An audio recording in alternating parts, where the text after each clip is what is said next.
How should Cowboys fix this? By the way, Kellen Moore, I'm sorry, and I'm a fan, but he's just been a flat-out disaster. First play of the night the other night, it's just like the ball just gets taken away from him. Mm-hmm. I really liked him at Boise State. I have never liked him as the backup quarterback for my Dallas Cowboys. Now, on to how to fix this. I would love to see my Cowboys sign, dare I say, Colin Kaepernick. Wow. In fact, the more I think about it, the more I thought about it just before this show started, the more I think this situation, this predicament screams for Colin Kaepernick. This would be the best fit for Colin Kaepernick in the entire National Football League for several reasons. An even better fit than he would have been in Seattle, where I think he would have been some threat, management thought, to a Russell Wilson, whose defense and other side of the ball has never been quite completely sold on Russell Wilson. So that's why I think they finally said no. And in this case, the Cowboys with Dak Prescott, they've already got some read option plays in their arsenal. Correct. They do it. They run them some in the game. So skill sets are pretty similar. Mm-hmm. I like Colin throwing out of the pocket. He's not been the most accurate passer. I don't think he's quite as accurate as Dak has shown so far. No, he's not. But he's got a big arm, and he can run this offense. I think he could step right into it tomorrow and get it pretty quickly, pick it up pretty quickly.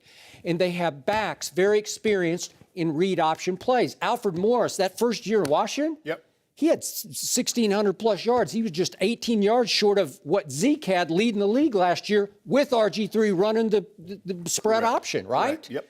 And we know what Zeke did at Ohio State with Cardale Jones, what he did to Alabama. There was some read option going on there, right? J.T. Barrett. And J.T. Barrett. So I like that fit, and I also like the culture fit. I've always said this about the Cowboy culture.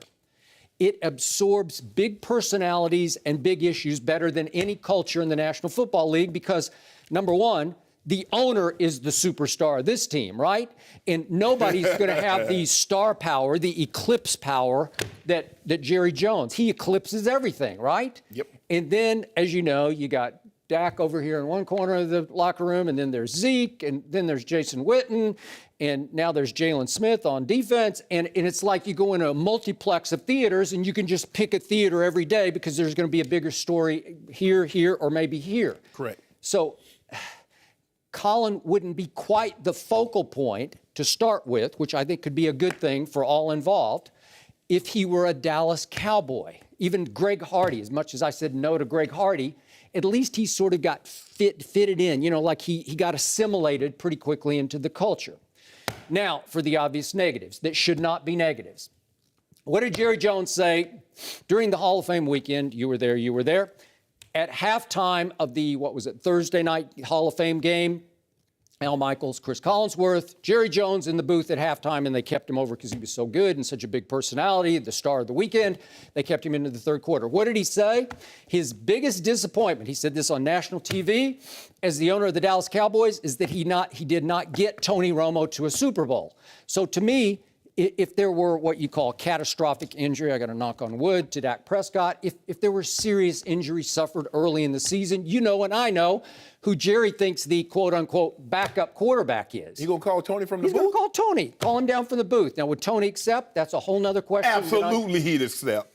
You know it too, Skip. I don't know. Skip. It would depend how soon it was and how much he'd gotten his feet underneath him with Jim Nantz in the CBS #1 booth. That's a job that's hard to walk away from. Let me ask you a question.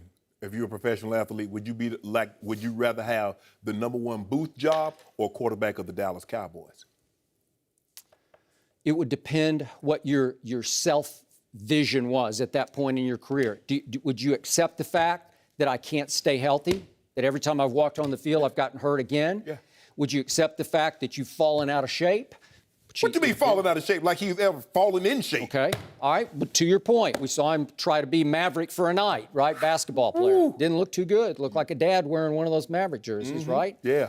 Granddad. Okay. All right. So Jerry's contingency plan to me, Jerry seems fully content with Kellen Moore as his backup quarterback because he knows that plan B is really Tony Romo. That's what I think. Yep. Which brings us to Scott Linehan. He has this sort of unnatural obsession with Kellen Moore. And I get it because they both grew up in small-town state of Washington. And Scott Linehan is sort of blind to the faults of Kellen Moore, because Scott Linehan was, as our man Mark Schler says, they were teammates at Idaho, where he was the quarterback at Idaho, and whereas Boise State, it's in Idaho, so Kellen Moore, the quarterback at Boise State, where he was really good. So Scott Linehan, coordinator in Detroit, when they signed Kellen Moore as an undrafted free agent, so they've come up together all the way, and then they went to Dallas, quote unquote, together. So he's going to fight to the death for Kellen Moore. It's just not right, because he's blind to what's happening before his very eyes. And that brings me to the backup quarterback, the third-string quarterback, Cooper Rush, who's been just sensational in the preseason. Jerry stopped down in that interview I talked about on NBC to say, oh, boy, the game really slows down for this kid when he's on the field.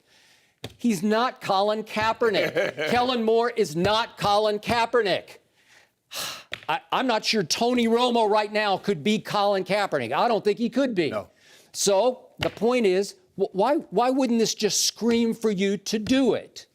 Well, maybe the owner would say no for various reasons, which you can delve into if you so choose.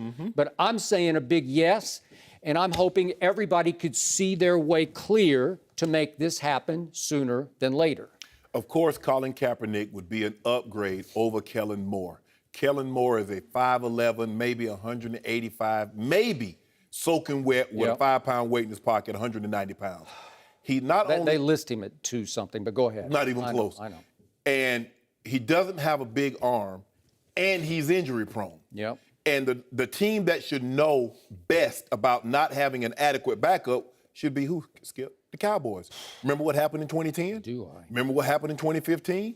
It almost happened again in 2016, but Dak Prescott came in and not only shown that he was a capable backup, he showed that he was the quarterback of the future, and the Cowboys could move on without Tony Romo. Yep. The last time we saw something like this happen, you know what year it was, Skip? 2001. There was a guy that came off the bench as a 6th-round draft pick in 2000. Starting quarterback got hurt, had a $100 million contract, Drew Bledsoe. Tom Brady comes in. Not only did he prove he was an adequate backup, well, you know, we can say bye-bye to you, Drew. And that's what they did. Wait, did you just say Dak Prescott is Tom Brady? Skip. Wow. See, you see Yeah, how that's a nice thought. You see how you leap to a conclusion. It's got some potential, and I appreciate you bringing that up. All I'm trying to do is just show the similarities. It is. That this doesn't happen very often. Nope, it There's doesn't. a 15, 16-year time gap between the last time we saw that and what we're seeing now. Skip, let's just say for the sake of argument, this 6-game suspension for Zeke stands pat. Knock on wood, I hope nothing happens to Dak. But if Dak misses a game or two, Skip, do you actually believe that Kellen Moore, even with that great offensive line, and those running backs that ran for like a zillion yards on Saturday against the Colts. We're going to talk about that with Eric Dickerson. Thank you for bringing that up also. Keep going. Do you actually think Kellen Moore can keep this thing in the road? I do not. Skip, you saw what happened in 2015. Yep. He had a golden opportunity to show Jerry Jones, to show Scott Linehan, did. Jason Garrett, guys, if something would have happened to Tony Romo down the road, I got you. That's correct. What did he show him? Nothing, and he got hurt. And what makes By the way, Kirk Cousins is now 1-4 against my Cowboys, and the 1 was against Kellen Moore. Yeah. Just for the record. You seem surprised by that, Skip. I'm not surprised. Skip, what makes it even worse is not only they knew what they had, they re-signed him in the offseason after he broke his leg last year for $775,000. So they're seeing something that you and I can't see. Scott Linehan loves him. He's a coach's kid. His father was his high school coach. You know how that goes. Yeah. And you're just connected. You just think he can figure it out. Did Scott Linehan start at Idaho? Because I remember John Deep Freeze. I played in a bowl game with John Freeze. Now, he was the starting quarterback. He was the second round to San Diego Chargers. Okay. So I don't know, maybe Scott was, I don't know, maybe there's this connection between backups and backups. We got to stick together. Yeah. Skip. Maybe. But you and I both know. First of all, Colin Kaepernick is better than maybe with the exception of Jimmy Garoppolo. I believe Colin Kaepernick is better than every other backup quarterback in the National Football League. I believe he's better than, let's just say, everybody on the Jets, the Bears. So there are a lot of teams. Hell, even my Broncos, Are you telling me I that can make a Paxton Lynch and case. Trevor Siemian are better I than can make you? a case. I agree with you. But here, And I already told you what I think of Baltimore. He's better than Oh, he anybody on the roster, and he might, to me, he's better and proven to be better than the starting quarterback, Joe Flacco. That's just me. well, we I can know show he's you. 1,000% better than Ryan Mallett. Yep. But Skip, it's hard for me to believe that Jerry will sign Cap.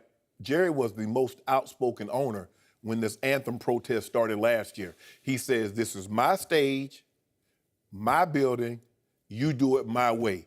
Everybody will stand at attention." There were several who were very outspoken, but you can make a case. He was Yeah. probably the most outspoken one Yep. at attention. Yep. See, Skip, and everybody's like, Jerry loves to win. Jerry does love to win, but Jerry loves to win his way. Because if Jerry didn't love to win his way, he would have never fired Jimmy Johnson after 2 straight Super Bowls. Because, that night in that bar when he said there's 500 coaches that could have won a Super Bowl with his team, Jimmy said there's 499 because I'm got to get up out of here. And then Jerry hired number 501. Barry Switzer. But anyway, go ahead. Exactly. And so that's the problem that I think they're up against, Skip, is that Kaepernick and Jerry, I think Jerry philosophically is not where Cap is not really what he wants. But is Cap better than Kellen Moore? Is Cap better than the guy they just took in the draft this year? Absolutely. But I don't see Jerry making this decision. Cooper Rush was just undrafted. Skip, and I don't trust anybody with 2 last names first. Cooper and Rush. That's the last. Yeah, your last name got to be Cooper. I kind of like the name. No, I don't like it. I kind of like it. If I was his mom, I'd have like- named it Pass Rush. Huh? I'd have named it Pass Rush or Cooper Color Rush Rush. has got star quality to it, though. Stop it, Skip. I'm not saying he's going to be a star, but he's been really good.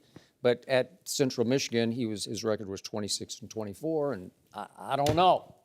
He's been playing with third-teamers against third-teamers and lighting it up. Yeah. Now what? But Skip, what have they seen in practice? What have they seen on tape? What have they seen once they've gotten into games that makes them think if they really needed to? Dak was away for, let's just say he went on a sabbatical for 2 weeks. I'm not going to even speak the injury bug into existence. Let's just say he went on a mission for 2 to 3 weeks. Do you actually believe that Kellen Moore can keep this team afloat when he couldn't do it in 2015? He couldn't.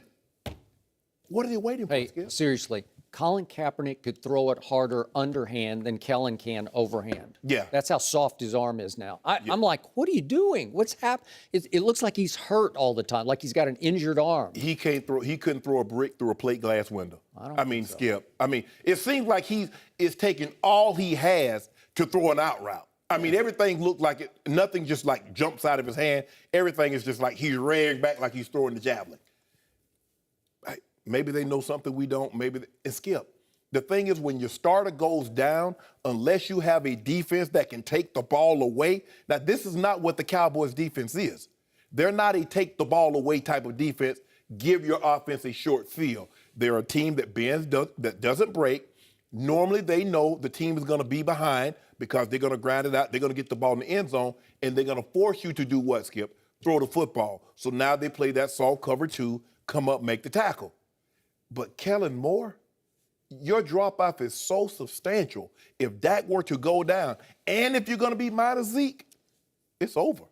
It's over. I don't know what they're waiting on, but you better, and I get it, Skip, because when you get those guys, it's the only position that you try to load up at every other position to make sure.